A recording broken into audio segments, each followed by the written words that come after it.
Биз азыр Ысык Көл областынын Корумду айылына келдик. Өзүңүздөр видеодо көргөндөй, артыбызда биз канадалык SIP технологиясы менен салып берген жылуу там турат. Тамды болсо биз кардарыбызга под евро ремонт деңгээлиге чейин салып берип жатабыз. Ветровой карниз, водосток дегендердин баарын толугу менен коюп кеткенбиз. Салафан пакети менен брондолгон эшик турат. Ичине киргенде өзүңүздөр көргөндөй бул прихожка. Ар бир комнатадагы точкаларга өзүнчө автомат бар. Андан кийин биз болсо негизги үйдүн өзүнүн бөлмөсүнө өтөбүз. Курулуш кызуу жүрүп жаткан учуру ушул гипсокартондун үстүнөн биринчи слой шпаклевкасын тартып кетүү иштери кылган. Баарыңарды кызыктырган суроо бул үй канча сомго турат экенин. Ал жөнүндө да азыр айтып беребиз.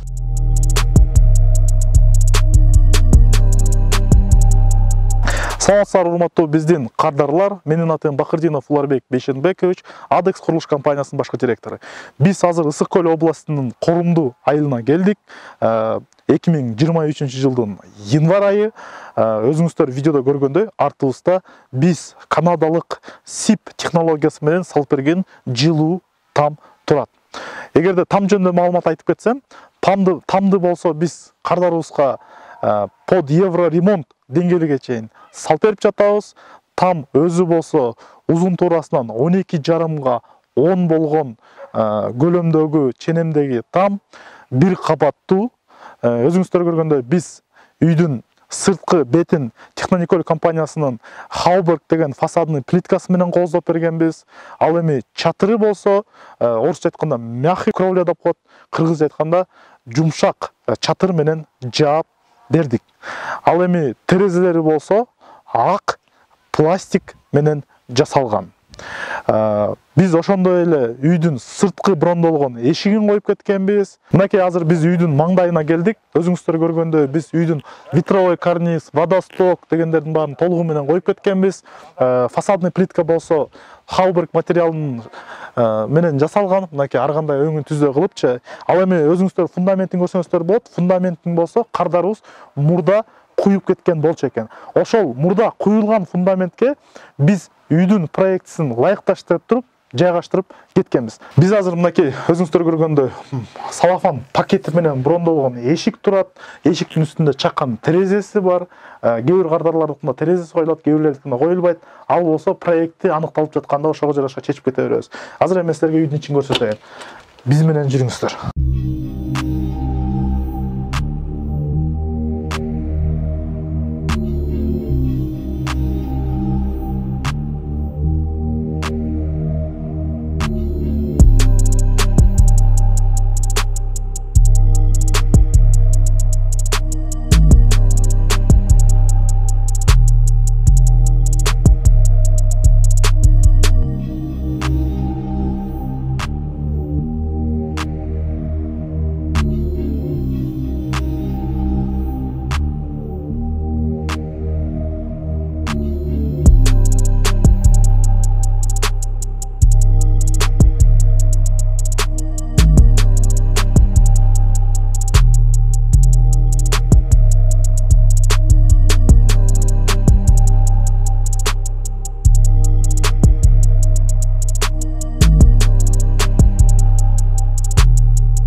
Мынакей мен үйдүн ичине кирдим. Ичине киргенде өзүңүздөр көргөндөй бул прихожка же болбосо тамбур, бул кичинекей бөлмө буферный зона болуп берет да. Эртең күнү суу каба ушул жерден келип калып калгыдай болот да. Бул чакан тамбур, чакан болгону менен бирок өтө чоң маанилүү функцияны аткарат да. Өзүңүздөр көргөндөй бул жерге атайын кийим илгичтер коюлат. Жана ушул жерден биз бул жерден атайын место кичинекей чакан жер калтырып кеткенбиз. Бул жер жасалат дагы, бул жерге люк коюлат дагы, крышага, чатырга чыгып кеткенге мүмкүнчүлүк ачылат. Андан тышкары ошол эле тамбурга киргенде өзүңүздөр көргөндөй мынакей электро щит турат бул жерде, автомат өзүңүздөр көргөндөй проводдору келгени көрүнүп турат. Провод болсо наружный, артында металлический пластиги турат, медно-монолитный кабель колдонулат. Ар бир комнатадагы точкаларга өзүнчө автомат бар. Эгерде гостиныйыңызда, кухняңызда, кайсы бир бөлмөңүздө замыкание же болбосо бир маселе жаралса, ошол гана жерде светиңиз өчүрүлөт. Бул жерде жаап коелу. Андан кийин биз болсо негизги үйдүн өзүнүн бөлмөсүнө өтөбүз. Абайла бул жерде өзүңүздөр көргөндөй курулуш кызуу жүрүп жаткан учуру. Мынакей биз азыр эң негизги коридорго кирдик. Бул коридордон бүт бөлмөлөргө чачырап кетсе болот. Жана өзүңүздөр көргөндөй ушул эле коридордо бул жерде кенен чонон холу бар. Көбүнчө үйлөргө киргенде коридор туюк болуп калат дагы, терезе жок болуп калат. А биз болсо ушул жерге атайын холду пландап кеткенбиз.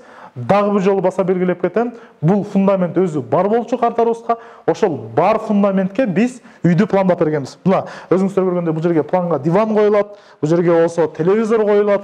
Мына электромонтаж толугу менен установка болгон, гипсокартон чапталган, чатыры жылууланган үйдүкү болгону. Азыр биздин жумуштардан ушул гипсокартондун үстүнөн биринчи слой шпаклевкасын тартып кетүү иштери кылган. Эми мындайча айтканда бардыгына бирден кирип көрсөтүп кете берейин силерге. Мына могул жерден аябай бир кандай десем маанилүү нерсе экен. Ошондо жөнүндө да айтып берели.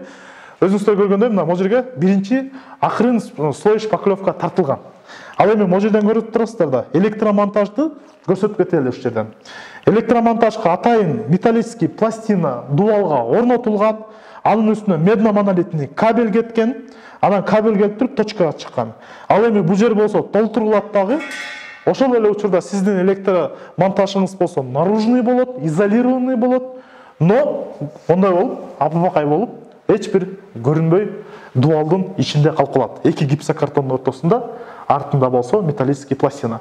Муну баса белгилеп айтып жаткандын себеби бизде көп кардарлар ушул электромонтаж боюнча сурап бизден кызыгышат. Мынакей эми өзүңүздөр көргөндөй биринчи жатуучу, уктоочу бөлмөгө кирдик. Өзүңүздөр көргөндөй бул жерде кардарыбызга деген гипсокартон менен толугу менен дуалдары чапталып, чатыры потолоктон бери гипсокартон чапталган.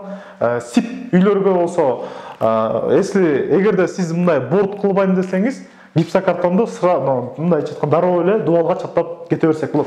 Мынакей дагы бир жолу баса бергиле. Өзүңүздөр көргөндөй электромонтаж көрсөңүздөр болот. Толугу менен кеткен көрсөтүлүп турат. Мынакей наружный металлический пластина турат. Эки жак бетинде гипсокартон, электромонтаж ичинде калып калат дагы изолированный, но мындайча айтканда дуалдын ичинде көрүнбөй монтип калып кала берет. Жана дагы бир баса белгилеп кетчү нерсе, көрүңүздөр, биз ар бир салган үйүбүзгө вентиляционный система жасап кетебиз. Вентиляционный система деген болсо, сиздин үйүңүздөгү абанын кирип, чыгып, циркуляция болушуна толук кандуу жооп берет. Ал эми сип бул өзү термос сыяктуу үй болгондон кийин кышкысын жылуу болот, жайкысын салкын болот. Дуал берки кирпичтерде болуп абаны өткөзбөйт. Ошон үчүн милдеттүү түрдө вентиляционный система керек. Эми өзүңүздөр жүрүңүздөр, көрөсүздөр, мынакей биз эми ар бир азыркы замандын талабына жооп берген санузел болуш керек. Биз азыр санузелга кирдик. Мына көрдүңүздөр, атайын өзүнүн терезеси бар, электромонтаж установка болгон. Мынакей сантехнический вход, выход системалары толугу менен даяр. Бул жерге мындайча айтканда душ, унитаз, раковинаны коюп туруп эле сыртынан сууну кое берсе толугу менен иштейт. Жана электромонтаж дагы орнотулган. Мынакей өзүңүздөр көрүп атасыздар. Эми санузелдон чыкканда бул жерде дагы бир жатуучу бөлмө бар. Мынакей көрүп атасыздар. Бул бөлмөдө дагы гипсокартон потолокко чапталган, дуалына чапталган, пластиковый терезелери коюлган, электромонтаж орнотулган, полуна болсо жылууланган стяжка куюлган. Азыр эми бизде бул комнатадан биринчи слой шпаклевканы тартып, жана стяжканын үстүнө, жылууланган стяжканын үстүнө, пенополистирол бетон менен куюлган стяжканын үстүнө биз наливной пол куюп, ламинатка дайындап кетебиз. Биз азыр экинчи бөлмө, экинчи жатуучу бөлмөгө кирдик, уктоочу бөлмөгө. Эми мен силерге кайра холго чыгып, холдон биз конок тозуучу бөлмөгө киребиз. Мынакей өзүңүздөр көргөндөй бул аябай кенен чонон бөлмө болгон. Бул жерге толук кандуу конок тосуп, куда тосуп, кыргыздын мындайча айтканда салтынан эч бир чыкпай айыл жергесинде жашаганга ыңгайлашып, шарты эң туура келет. Көрдүңүздөр, гипсокартондору толугу менен чапталган. Потолок болсо азыр силерге бул жерден да көрсөңүздөр болот. Потолок чырновой болуп турат. Потолокто болсо рейкалар кетип, рейканын үстүнөн пенопласт орнолуп, пенопласттын үстүнөн анан биз пенополистирол, бетон куюп жылуулап кеткенбиз. Жып-жылуу гипсокартон же болбосо натяжной болсо, ушунун үстүнөн эле тартылып кетет. Бул жерде дагы вытяжной система бар. Мынакей өзүңүздөр көргөндөй, мына жерде выходы турат. Дагы бир жолу баса белгилеп кетем. Бул жерде выходда деген чатырга вентиляционный шахта чыгат дагы. Шахтадан болсо баардыгы бир система болуп туруп, бир мор менен бул жерден аба, эски аба чыгып кетип турат. Ал эми азыр силерге көрсөтөбүз видеодон. Бул жагын карасаңыздар, ал жерде выходы көрсөтүлүп турат. Үйдүн ичине жаңы аба каягынан кирип турат экени дайындалып турат. Ал жерден болсо көп учурда бизде ойлошот, кардарлар шамал аркырап келет депчи. Кышкысын өзүнүн мындайча айтканда регулировка кылып, аны каалаган өлчөмгө коюп койсоңуз болот. Ал эми биз азыр кайра холлго чыгабыз. Холдон биз түз кухня бөлмөсүнө киребиз. Өзүңүздөр көргөндөй ашкана кенен эле гипсокартонду чаптап кеткенбиз. Мынакей кардарыбыздын каалоосуна жараша точкаларын толугу менен дайындап кеткенбиз. Сантехникалык вход раковинага коюлчу местеге дагы сантехникалык вход выходдору дайындалган, толугу менен дайын болуп турат. Бул жерде дагы кийинки жумуштардан шпаклевкасын тартып, наливной полун куючу жумуш калган. Үчүнчү жатуучу бөлмөгө кирели. Мынакей биз үчүнчү жатуучу бөлмөгө кирдик. Бул жерде өзүңүздөр көргөндөй панорамный терезелери коюлган. Жогоруда айтып кеткендей эле потолокко гипсокартон чапталган, дубалга гипсокартон чапталган жана электромонтаж толугу менен установка болуп, вентиляционный система коюлган. Ал эми баарыңарды кызыктырган суроо, бул үй канча сомго турат экенин. Ал жөнүндө да азыр айтып беребиз.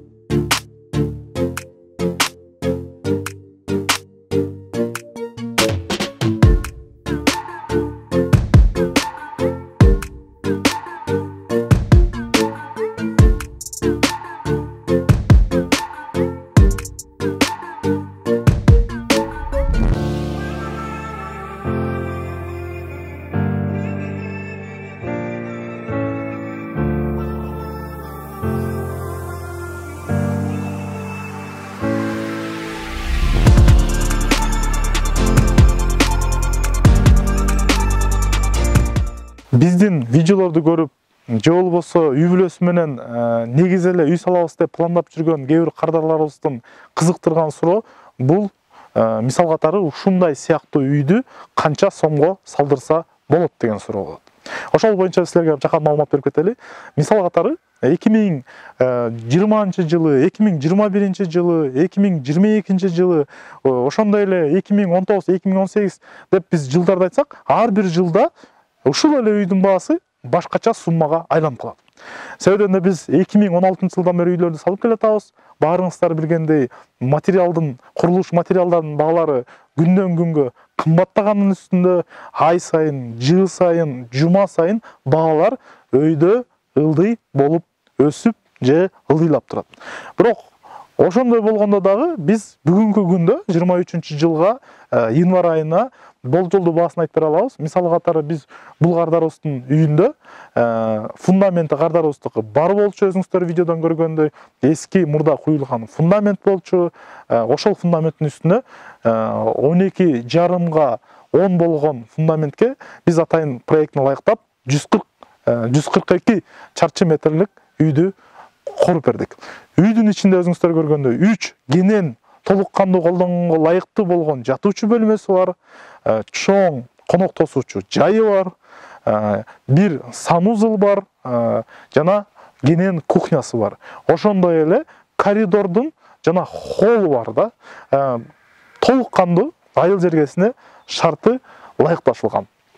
Биз кардарыбызга дубалын көтөрүп, чатырын жылуулап, чатырын жумшак кровля менен, жумшак чатыр менен жаап, үйдүн бетин, фасадын өзүңүздөр видеодо көргөндөй шинглас хауберг деген материал менен кооздоп, пластиковый терезелерин коюп, витровой карниз, водосток, суу аккычтардын баарын тең орнотуп, сырткы брондолгон эшигин коюп, үйдүн ичинде электромонтажды толугу менен орнотуп, точка, выключатель, автомат, розетка, заземление дегендин баарын коюп, гипсокартон менен дубалын, потологун чаптап, жана анын үстүнөн биринчи слой шпаклевкасын тартып, полуна болсо жылууланган пенополистирол бетондон куюлган стяжкасын куюп, анын үстүнөн наливной пол куюп беребиз дагы, жана ошондой эле сантехникалык вход, выходдарын коюп беребиз, ошондой эле вентиляционный системасын коюп беребиз. Ошонун баары ушул үйгө орто эсеп менен алганда 3 миллион сомдун тегерегинде түзөт. 3 миллион сомдун тегерегинде түзөт дегенде, мисал катары сиз бул кардарыбыз ак терезе тандап атат, сиз болсо күрөң терезе тандасаңыз башка баа чыгышы мүмкүн да. Кардарыбыз мягкий кровля, жумшак чатыр тандап жатат, сиз металлочерепица тандашыңыз мүмкүн. Баасы башка чыгат. Кардарыбыздын фундаментин өзүңүздөр көргөндөй бир жак бети жапысыраак, бир жак бети бийигирээк, сиз болсо андан да бийик фундамент кылсаңыз башка баа чыгат. Ошондой сыяктуу биз баага таасир эте албайбыз. Бааны болсо сиздин чечимиңиз бизге аныктаганга жардам берет. Сиз фундамент бийик болсун десеңиз, бийик фундамент кылабыз, дубалы бийик болсун десеңиз, дубалын бийик кылабыз, чатырын менен, жумшак кровля менен, металлочерепица менен, профлис менен, фальцевый кровля менен, андулин менен, черепица менен, шифер менен деп түрүн айтсаңыз, биз ошол материалга жараша сизге суммасын аныктап, эсебин чыгарып, кызматын кылып беребиз. Ал эми курулуштун мөөнөтү 3 айдын ичинде бул кардарыбыздыкын өзүңүздөр видеодо көргөндөй шпаклевкасы менен эле натяжной калды. Ошонусун апапакай кылып бүтүрүп сизге тапшырып беребиз. Дагы бир жолу басып белгилеп кетем.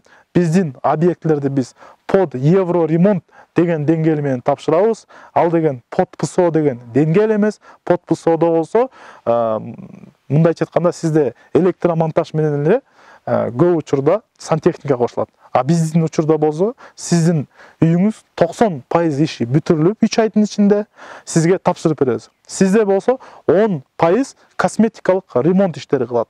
Бул кааласаңыз обои чаптамай, ламинат төшөмөй, кээ бир комнаталарга натяжной тартмай, жана ошондой эле ички эшиктер жана унитаз кафелиңиз. Калган иштин баары толугу менен биз өзүбүз алып барып, өзүбүз жайгаштырып, курулуучу строительдерди алып келип, материалдарды жеткизип, тамак ашын уюштуруп, толугу менен өзүбүз аткарып сизге жасап беребиз. Дагы бир жолу баса белгилеп кетем.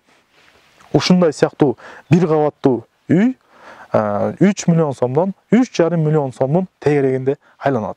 Ал эми так сумманы болсо, сиз биздин офиске келип, архитектор менен проектин аныктап, сметчик менен отуруп, материалды такташкандан кийин гана чыгат.